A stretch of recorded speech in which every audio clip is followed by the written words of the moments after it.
자체가 큰 영광입니다. 하나님 말씀 함께 나누겠습니다. 요한복음 21장 12절부터 17절까지의 말씀입니다. 요한복음 21장 12절부터 17절까지의 말씀을 저와 함께 교독하겠습니다. 185면에 있는 신약성경 말씀입니다. 예수께서 이르시되 와서 조반을 먹으라 하시니 제자들이 주님이신 줄을 아는 고로 당신이 누구냐 감히 묻는 자가 없더라. 예수께서 가셔서 떡을 가져다가 그들에게 주시고 생선도 그와 같이 하시니라. 이것은 예수께서 죽은 자 가운데서 살아나신 후에 세 번째로 제자들에게 나타나신 것이라. 그들이 조반 먹은 후 예수께서 시몬 베드로에게 이르시되 요한의 아들 시몬아 내가 이 사람들보다 나를 더 사랑하느냐 하시니 이르되 주님 그러하나이다. 내가 주님을 사랑하는 줄 주님께서 아시나이다. 이르시되 내 어린 양을 먹이라 하시고 또 두 번째로 이르시되 요한의 아들 시몬아 내가 나를 사랑하느냐 하시니 이르되 주님 그러하나이다. 내가 주님을 사랑하는 줄 주님께서 아시나이다. 이르시되 내 양을 치라 하시고 세 번째 이르시되 요한의 아들 시몬아 내가 나를 사랑하느냐 하시니 주께서 세 번째 내가 나를 사랑하느냐 하심으로 베드로가 근심하여 이르되 주님 모든 것을 아시오매 내가 주님을 사랑하는 줄을 주님께서 아시나이다. 예수께서 이르시되 내 양을 먹이라. 아멘. 이 시간 이승원 목사님께서 최고의 조찬을 위한 최후의 만찬이라는 제목으로 귀한 말씀 전해 주시겠습니다.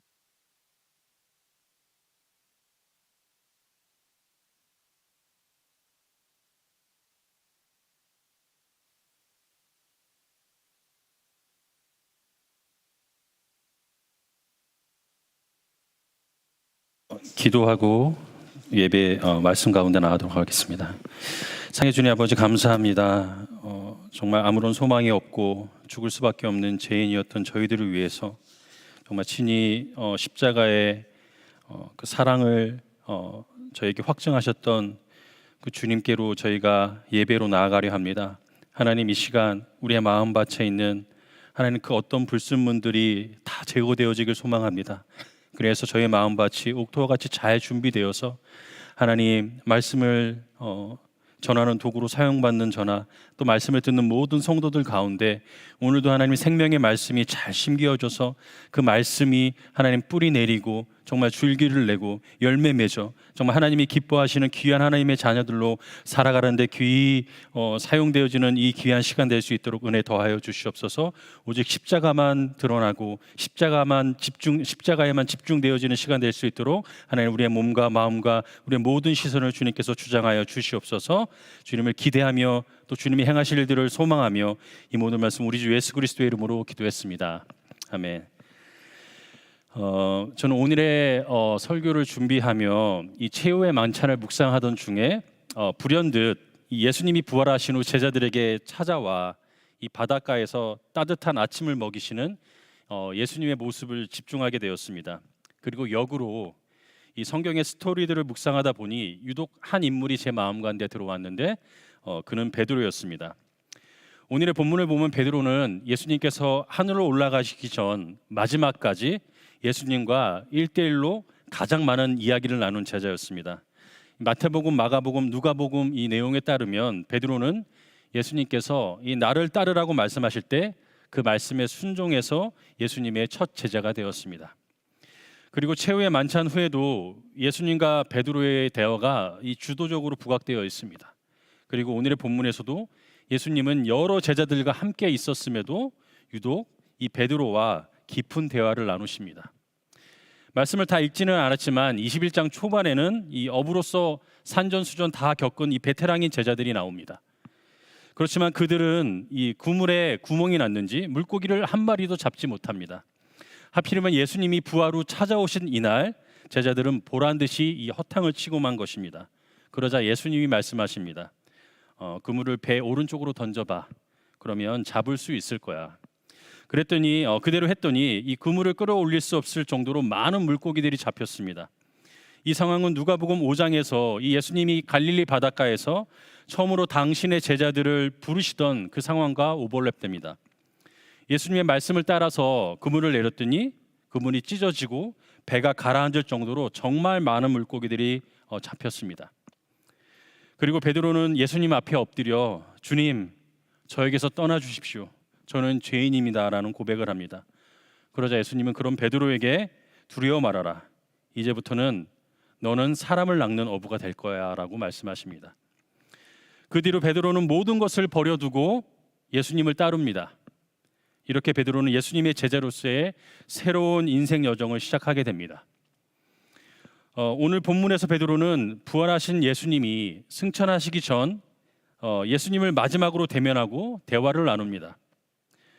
그리고 나를 따르라는 예수님의 마지막 부탁을 다시금 듣게 됩니다. 저는 오늘 본문에 나오는 예수님의 모습이 참 좋습니다. 어머니의 마음으로 아무 말 없이 제자들을 먹이시니까요. 우선 밥부터 먹어라. 그리고 나서 한번 보자. 이런 분위기는 아니잖아요. 예수님을 지켜내지 못했다는 이 죄책감과 무력감, 완전하게 예수님을 부인했던 이 자기 실망, 그리고 예수님의 죽음을 맞이했던 이 상실감 등 무겁고 허탈하고 삶을 짓누르는 수많은 부정적인 감정에 매몰되어 있었을 제자들, 예수님은 그들에게 먼저 다가가셔서 직접 떡과 생선을 먹으라고 건네주십니다. 하지만 아침을 먹은 후 그 누구보다 예수님을 가장 강렬히 사랑한다고 고백했던 베드로, 그리고 보란듯이 매몰차게 예수님을 3번이나 부인했던 베드로, 그에게 드디어 올 것이 오고 맙니다. 예수님이 한번 보자는 것이지요. 얼마나 마음이 불편하고 불안하고 떨렸을까요? 허걱, 이 예수님이 정말 부활하셨네. 차라리 꿈이었으면 좋겠는데, 그때 내가 왜 절대로 부인하지 않는다고 했을까? 어떡하지? 나 오늘 완전히 죽었다. 어디 쥐구멍이라도 없나? 도대체 뭔 소리를 하시려고 오신 거야? 대체 대략 이런 마음이지 않았을까요? 이런 베드로에게 뜬금없이 예수님은 베드로야, 너 나를 사랑하니? 라고 물어보십니다. 베드로가 속으로 그러지 않았을까요? 부활하신 것도 믿기지 않는데 갑자기 나타나셔서 웬 사랑 타령이시지? 그런데 물어보시니까 대답은 해야겠고, 안 사랑하는 건 아니니까 조심스레 그럼요, 사랑합니다 라고 대답합니다. 그런데 너 나 사랑해? 라고 또 물어보십니다. 베드로는 속으로 왜 이러시지, 사람 불편하게. 그런데 또 대답은 해야 하니까 그럼요, 사랑하죠. 잘 아시면서. 그런데 눈치도 참 없으신 예수님이 또 물어보십니다. 아니, 너 나 사랑하냐고. 보통 사람이 똑같은 질문을 3번 연속으로 받다 보면 뭔가 잘못한 것이 없음에도 괜히 내가 잘못한 게 없나 생각해 보게 되고 순간 주눅이 들게 됩니다. 이 성경에서 숫자 3은 완전수인데 예수님이 3번이나 같은 질문을 하셨다는 건 분명 뭔가 중요한 내용이나 의미가 있음을 암시합니다. 이 상황을 묵상하다 오늘 본문을 가지고 설교하시던 어느 목사님의 말씀이 생각났습니다. 누군가에게 나를 사랑하는지 묻는 것은 아무에게나 하는 것이 아닙니다. 내가 진실로 사랑하는 사람에게만 물을 수 있는 질문입니다. 그때 저는 아주 큰 깨달음을 얻었습니다. 나는 늘 고백만 받고 살아서 이 진리를 깨닫지 못하고 있었구나 라는 깨달음이었습니다. 무슨 의미인지 모르시겠나요? 여러분들 졸리실까 봐 제가 우스갯소리를 해봤습니다. 그런데 그 목사님의 말씀이 제게는 정말 큰 깨달음으로 다가왔습니다. 베드로를 향한 예수님의 질문은 진짜로 당신을 사랑하는지, 당신을 얼마나 사랑하는지를 확인하고자 하는 질문이 아니었습니다. 오히려 예수님은 지금도 변함없이 당신이 베드로를 얼마나 사랑하는지를 베드로에게 고백하고 있는 것입니다. 예수님이 베드로에게 3번째 내가 나를 사랑하냐고 물으실 때 이 베드로의 심리 상태가 오늘 본문 17절 말씀에 잘 표현되어 있습니다. 우리가 읽었던 개역 성경은 근심하며라고 표현되어 있고 표준 세번역은 불안해서라고 번역되어 있습니다. 그리고 공동 번역은 마음이 슬퍼졌다라고 되어 있는데 저는 이 공동 번역의 표현이 베드로의 마음을 가장 잘 표현하고 있다고 생각합니다.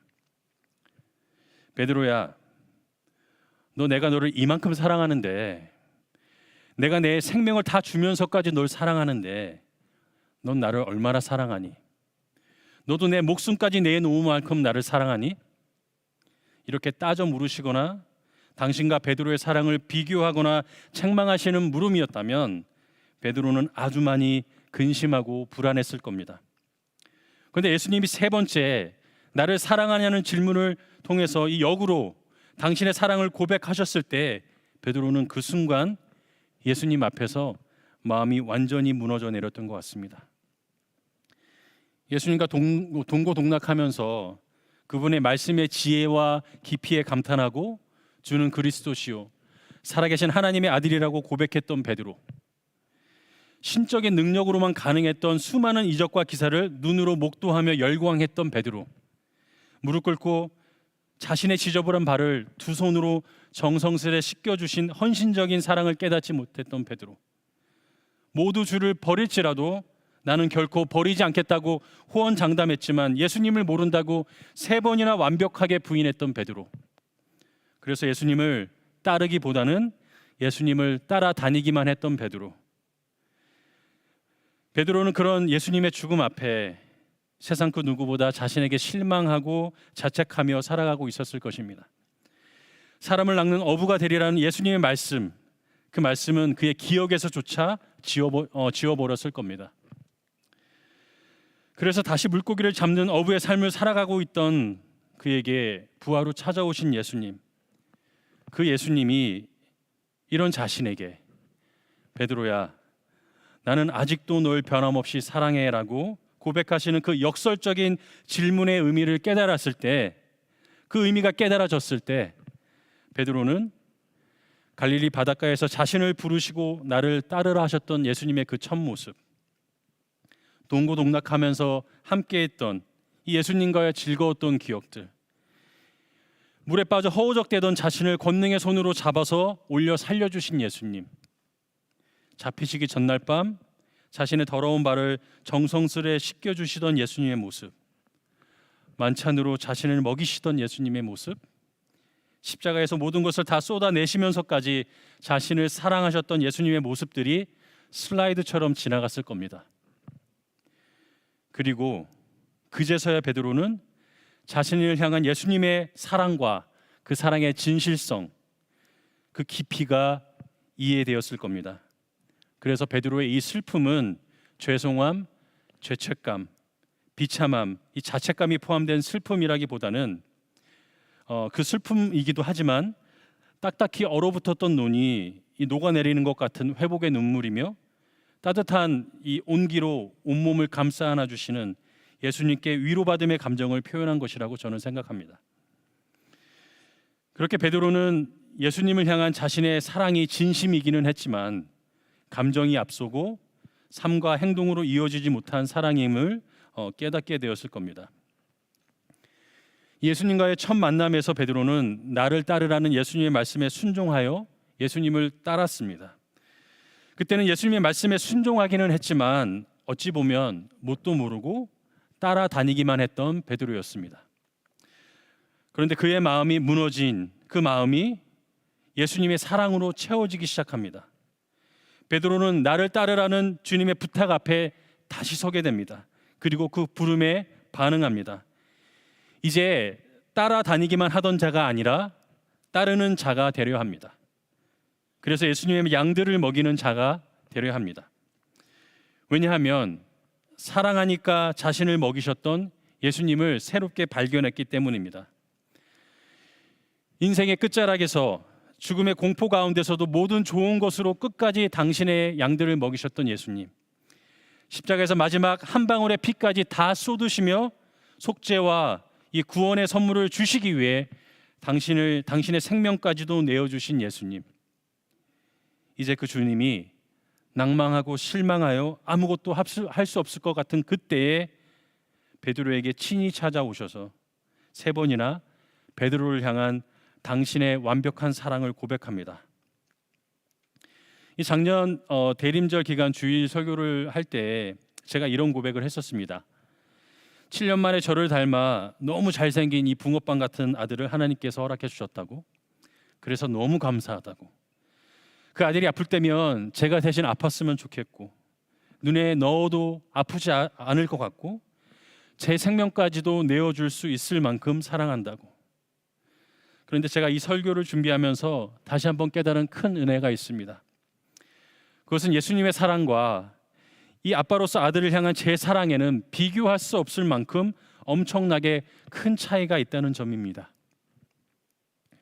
저는 제 아들을 위해서 목숨도 내어줄 수 있을 것 같습니다. 그런데 예수님은 저와 여러분을 위해 실제로 죽어주셨습니다. 하나님 아버지께서는 친히 저와 여러분을 위해 죽어주셨습니다.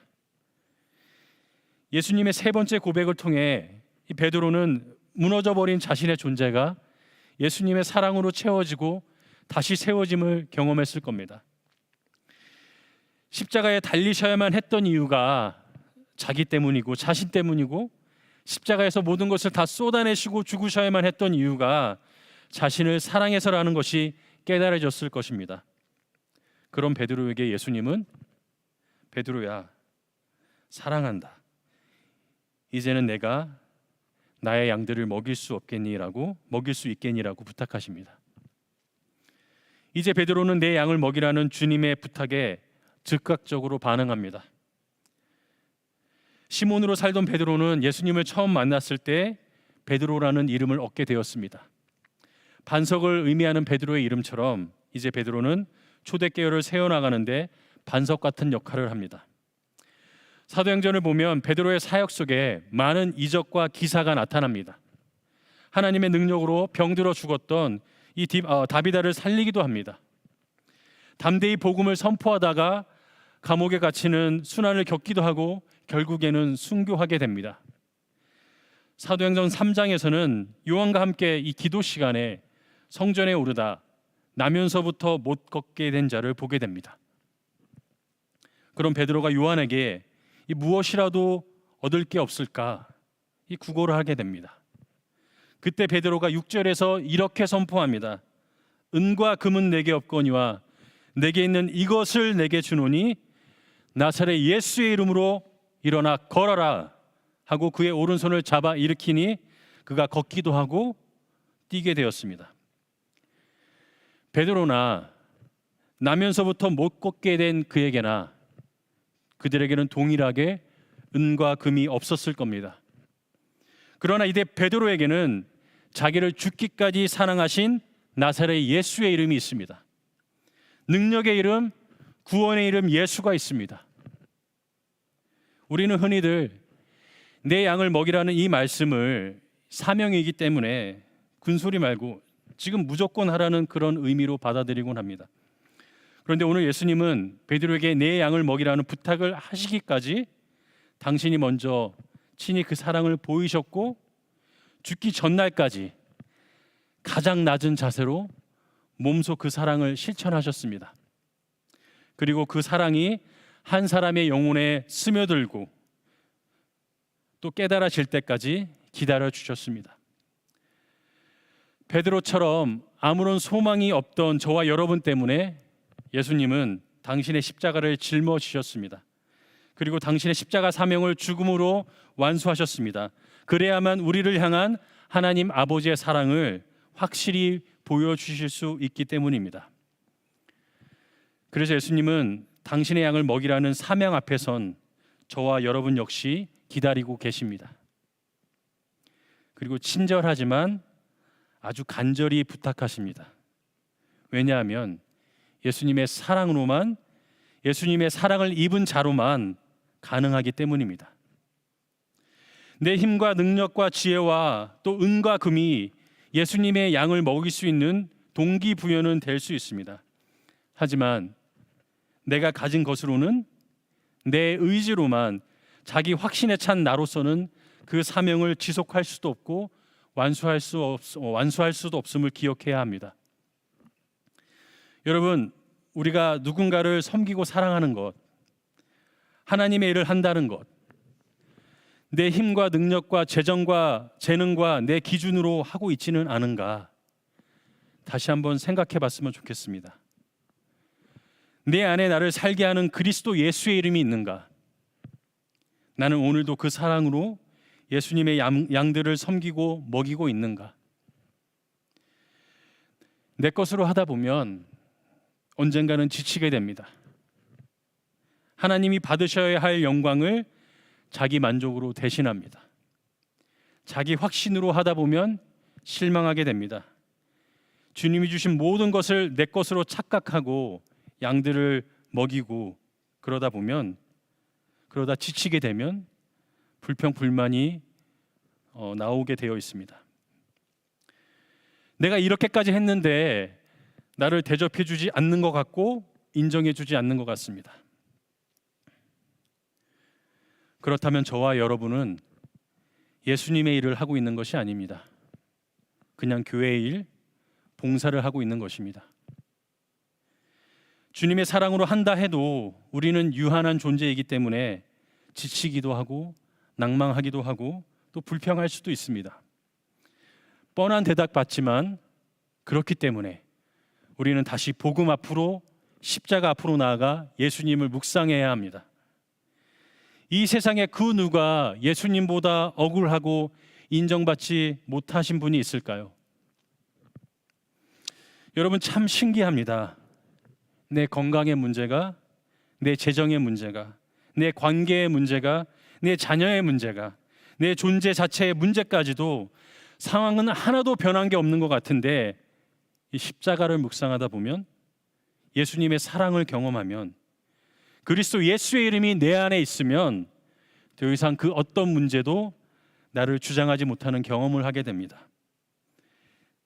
내 안에 내가 아닌 주님 한 분으로 가득 채워지니까 이 문제의 무게가 가벼워집니다. 내 안에 사시는 주님으로 인해 이 답답함으로부터 자유해집니다. 그래서 사도 바울은 갈라디아서 2장 20절에서 이렇게 고백합니다. 내가, 그리고 예수님을 그리스도시요 살아계신 하나님의 아들로 고백하는 저와 여러분 또한 그리스도와 함께 십자가에 못 박혔나니 그런즉 이제는 내가 산 것이 아니요 오직 내 안에 그리스도께서 사시는 것이라. 이제 내가 육체 가운데 사는 것은 나를 사랑하사 나를 위하여 자기 자신을 버리신 하나님의 아들을 믿는 믿음 안에서 사는 것이라. 설교를 준비하면서 어떻게 하면 예수님을 더 묵상하고 더 친밀한 교제를 나눌 수 있을까 생각해 보았습니다. 많이 하시는 것처럼 말씀으로, 기도로, 찬양으로 예수님을 묵상하실 수 있습니다. 그런데 저는 불쑥 이런 생각을 해보았습니다. 내가 얼마나 예수님의 이름을 부르고 있지? 기도할 때나 일상에서 주여, 아버지, 하나님, 성령님은 참 많이 찾고 부르는데 실제로 예수님의 이름을 직접적으로 부른 적은 많이 없었던 것 같습니다. 기도할 때 예수님의 이름으로 기도했습니다라고 말할 때 빼고는 말입니다. 그래서 한번 예수님의 이름을 직접 불러보았습니다. 사랑하는 예수님인데 제 이름으로 예수님이라고 고백하는 것이 처음에는 굉장히 어색하기도 했습니다. 그런데 예수님의 이름을 시도 때도 없이 부르다 보니 왠지 모를 친밀감과 함께 이전에 느끼지 못했던 이 다양한 감정들, 또 어떤 은혜들을 경험하게 되었습니다. 그러면서 이 김춘수 시인의 꽃이라는 시가 생각이 났습니다.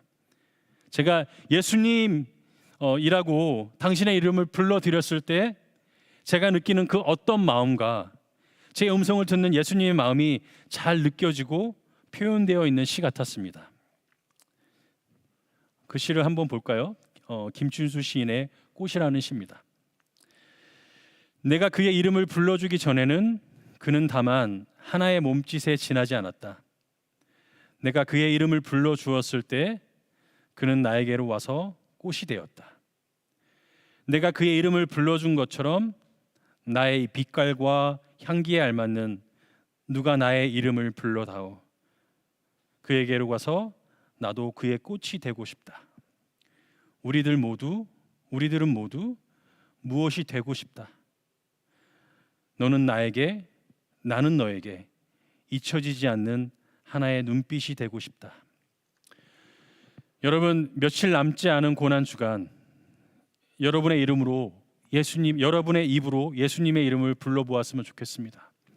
기쁠 때나 슬플 때나 답답할 때나 두려울 때나 우울할 때도 아무 생각이 없을 때도 예수님, 예수님, 예수님, 예수님, 예수님, 예수님의 이름을 하루에도 여러 번 할 수 있는 한 자주 불러보시기 바랍니다. 꼭 어떠한 목적이 있어서가 아니라 그냥 여러분의 이름으로 예수님의 이름을 불러보는 훈련을 해보았으면 좋겠습니다.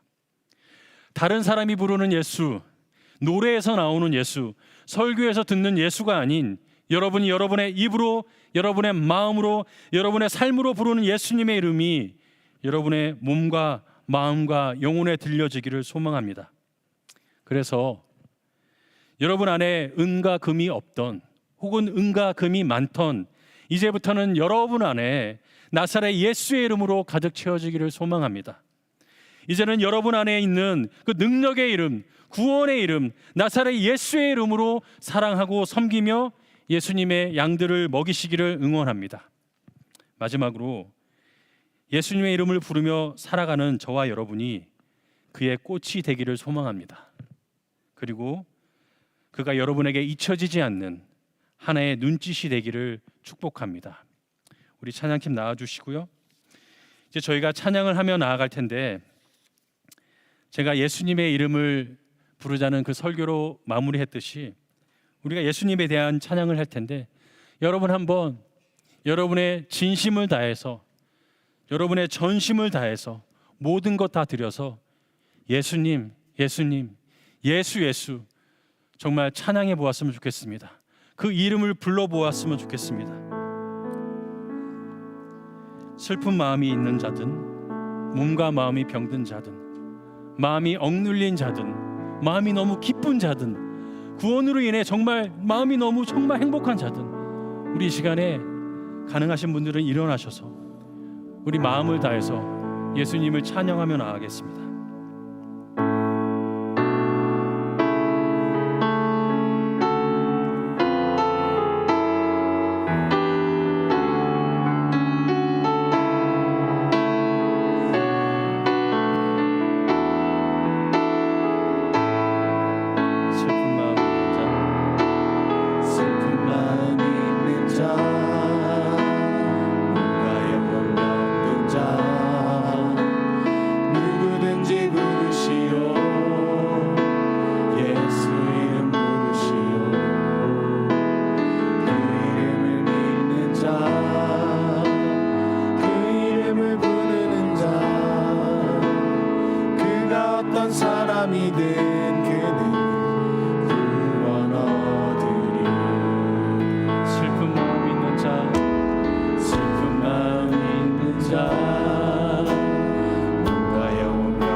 사람이든 그는 구원 얻으리. 예수 예수 오 능력의 그 이름 예수 나 외쳐 부르네. 예수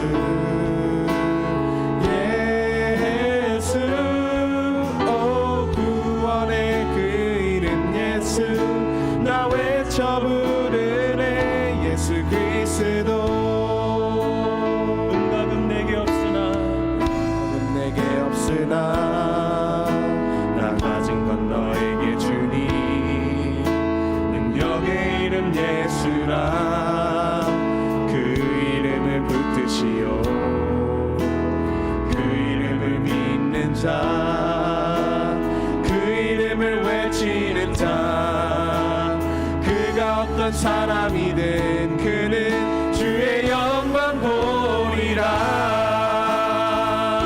예수 예수 예수 오 능력의 그 이름 예수 나 외쳐 부르네. 예수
외쳐 부르네.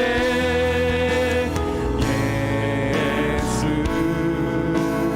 예수 오 구원의 그 이름 예수 나 외쳐 부르네. 예수 그리스도 예수 예수 예수 예수 오 능력의 그 이름 예수 나 외쳐 부르네. 예수 예수 예수 오 구원의 그 이름 예수 나 외쳐 부르네. 예수 그리스도 예수의 이름은 예수의 이름은 세상의 소망이요. 예수의 이름은 천국의 기쁨. 예수의 이름은 예수의 이름은 세상의 소망이요. 예수의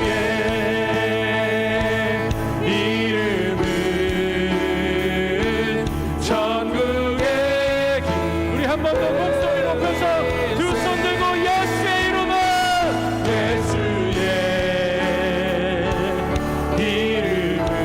세상의 소망이요. 예수의 이름은 천국의 기쁨일세. 우리 시간에 기도하며 나아가길 원합니다. 슬픈 마음이 있는 자들, 몸과 영혼이 아픈 자들, 병든 자들, 마음에 근심이 있는 자들, 억눌린 자들, 마음이 기쁜 자들, 마음이 너무나 행복한 자들, 우리 시간에 예수님 한번 부르고 크게 기도하며 나가겠습니다. 예수님, 주여 이 시간 예수님, 우리가 예수님의 이름을 부르며 나가길 원합니다. 하나님, 슬픈 마음이 있는 자들이 있습니까? 하나님, 몸과 마음이 병든 자들이 있습니까? 마음이 억눌린 자들이 있습니까? 예수 부르는 자마다 하나님 그 마음에 하나님 회복이 있길 소망합니다. 마음의 자유함이 있길 소망합니다. 하나님 육신의 아픔이 나음이 없길 원하고 하나님 마음의 아픔이 낫기를 원하오니 예수 부르는 자마다, 예수님 부르는 자마다 하나님 이 시간 하나님 찾아와 주시옵소서. 하나님 우리의 마음 가운데, 하나님 우리의 심령 가운데 하나님 주님으로 채워지길 원합니다. 예수의 이름으로 채워지길 원합니다. 은과 금은 내게 없거니와 이제 내 안에 있는 내 것을 주노니 나사렛 예수의 이름으로 일어나 걸어라. 그 선포했던 베드로의 고백이 이 시간 우리의 고백이 되어지길 원하고 그 안에 있던 그 하나님 나사렛 예수의 이름이 하나님 우리 안에도 가득 채워지길 소망하오니 주여 이 시간 예수의 이름을 부르는 자마다 나사렛 예수의 이름의 그 권능과 능력과 구원의 능력이 채워지도록 하나님 역사하여 주시옵소서. 하나님 은혜 내려 주시옵소서. 하나님 회복을 명하여 주시옵소서.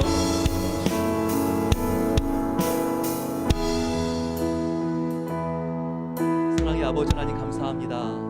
우리를 위해서 예수님을 주시고 그 예수님의 영 성령님께서 우리 마음속에 계신 것을 감사합니다. 주님, 우리가 정말 하나님 앞에 성령님 앞에서 예수님을 나의 정말 유일한 구원자로 우리가 또한 간증하며 나아갈 수 있는 그 같은 특권 주신 것을 감사합니다. 사랑하는 주님, 정말 하나님께서 주시는 사명을 감당할 때 능력은 있는데 소원이 없어도 안 되고 소원은 있는데 능력이 없어도 안 됩니다. 아버지 하나님, 저희들에게 예수님을 강렬하게 더 사랑할 수 있는 소원을 주시옵소서. 너가 나를 사랑하느냐, 그렇게 저희들에게 다가오신 예수님께 주님, 내가 주님을 사랑합니다 울면서 안길 수 있는 그와 같은 주님과 더욱더 가까워지고 싶은 소원을 주시기를 기도합니다.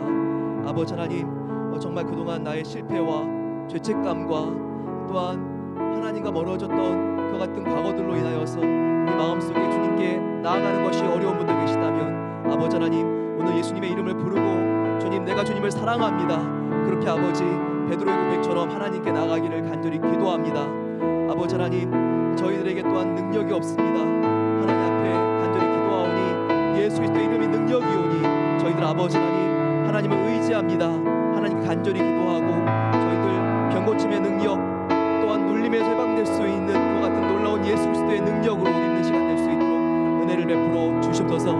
감사드리며 우리에게 능력과 존귀한 이름을 주신 예수님의 이름으로 감사하며 기도드립니다. 이제는 우리 주 예수 그리스도의 은혜와 하나님 아버지의 놀라운 사랑하심과 성령 하나님의 함께하심이 이 시간 예수 그리스도의 능력의 이름을 힘입어 주님 나에게 거룩한 소원을 주시고 또한 주님으로부터 내려오는 능력으로 나를 새롭게 앞서서 고백하는 모든 복된 성도들 위해 이제로부터 영원까지 함께 하시기를 축원하옵나이다. 아멘.